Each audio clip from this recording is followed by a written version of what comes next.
tinc! Ai, nena, que estava a punt de fer l'olla, el caldo... Què hi tens aquí a l'armari? Què aquí tinc? Què m'amagues? L'aixovar del papi i la mama, de quan es van casar. Sí. Mira què hi ha aquí. Mariano, mira que t'ho he dit, per sol no vagis per casa, rei, que pots perdre. Jo feia rato que el buscava i no el trobava. O què vols dir? Que feia rato que el buscava. Què, estàs bé aquí? O està aquí calentonet? Escolta, Maria Teresa, que fa 15 dies que tenim un mort a casa.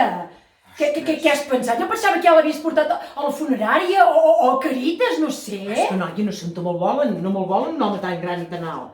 No sé. Nena, però això no ho podem mantenir aquí a casa amagat, és un delito.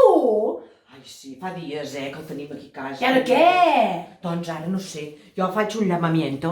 Si algú el reconoce, doncs que es posi en contacte amb nosaltres. Ens l'estimem molt, però esclar, ha arribat el moment de...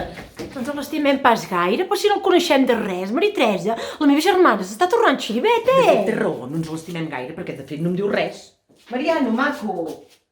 Ai, mira. Però i ara què? Què fem? A veure, què fem? No sé, de moment tanquem-lo. Bueno, no Què sé. he pensat? Anem a fer el caldo? Anem a pensar. Exacte. Anem a fer el caldo i ja trobarem la solució, que sí? Oh, però el caldo? Ara que ho dius, ja has anat a comprar la carn d'olla, perquè jo sense carn d'olla no vull caldo. Fa 3 hores que vull, ja veuràs. I pilotes, sobretot vas comprar la pilota. D'aquella Brava Julivert que t'agrada tant a tu, punyetarata. Sí, ara em vol vendre. Però jo no marxo tranquil·la. No marxo Vinga. tranquil·la amb aquest mort aquí, I si a la nit ens fa alguna cosa? I si se desperta perquè A les resulta nits que no no... fa res, jo ho sé, que no fa res, perquè jo me l'he portat a dormir, no fa res. Serà verdad. Vinga,